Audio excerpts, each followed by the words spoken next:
for Anarchist Studies. Chuck, you founded this organization in 1996. I wanted to ask you, Chuck, about the motivations for starting this particular group um, and your original vision for what the IAS was. And I want to situate it, though, in the kind of moment in history in which you did this, right? So this was 1996. This was just a couple of years out from the Zapatista rebellion in Mexico. And I know that you have a lot of scholarship and research in Latin American sort of social movements. This was also a moment of the fervent of the global justice movement that took off around those years with the launch of the World Social Forum. So there's a lot of sort of grassroots buzzing about, globally speaking, about finding alternative futures, new ways of life.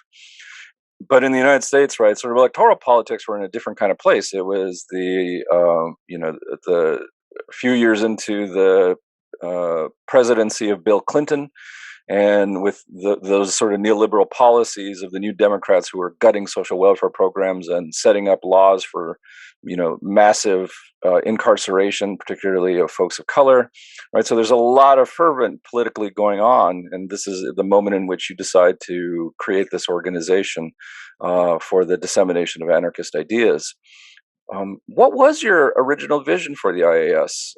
What were you hoping that you would be able to do in the context of all of those kinds of events and changes going on politically in the world?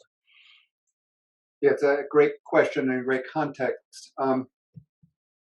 Obviously, there were a lot of different impulses and aspirations going on, but I'll mention three things that strike me now as I reflect back on it as most important. One thing that we wanted to do was create what was then known as a think tank. Think tanks back in the 90s were an important topic of discussion because they had played a role in the resurgence of the right wing at the time. There was the Republican, what they called the Republican Revolution at the time, and this had been challenged from the right, Bill Clinton's presidency. And what these think tanks did is they provided a mechanism to link intellectuals to popular movements on the right. And they did it by funding research, organizing conferences, publishing things, and by promoting ideas among their activist core. So at this time, there had been a real resurgence of anarchist activity, and people were turning to anarchism in new ways, but it wasn't really clear what was going to happen. It wasn't clear how it was going to evolve. And so this was a way to try to press it to take a certain direction. Grants, it was primarily a grant-giving organization, and the grants allowed us to push it in a certain direction by, we could identify a scholar, give him or her a grant, and that would help this person produce their work. And also by giving a grant award, it would indicate our enthusiasm for their work. So it was a way of pushing the movement in a certain direction. The other thing that was going on is that it was an effort to challenge and politicize the production of anarchist intellectual work. Historically, anarchist intellectual work has been produced by the elites. Kropotkin was a prince.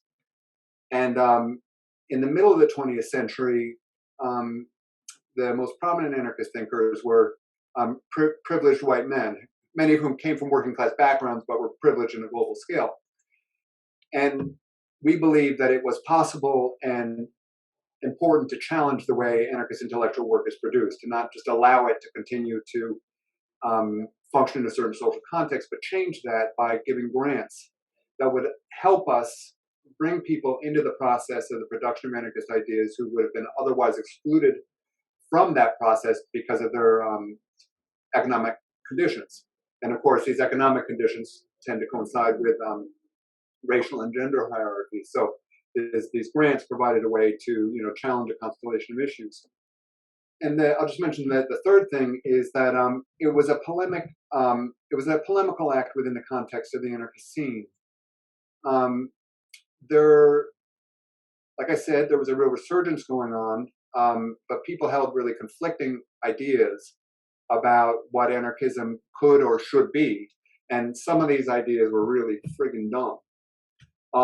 There was a deep strain of anti-intellectualism running through the anarchist scene that took essentially two forms. There was sort of a primitivist current that wanted, that argued that human beings should abandon their ability to think abstractly and just sort of become like amoeba and just, float through the world without being encumbered by rational thought or moral constraints.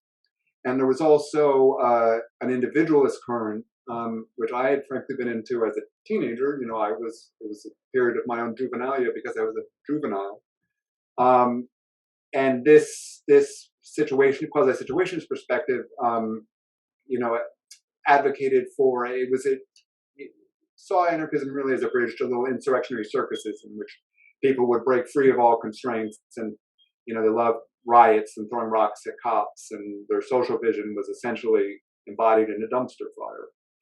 So we wanted to polemicize against those things, and did so by forming an institution, thus indicating that being bound to institutions could be productive and emancipatory, and also by embracing ideas and thus challenging the anti-intellectualism. So those were three impulses that were going on at the time for me. And it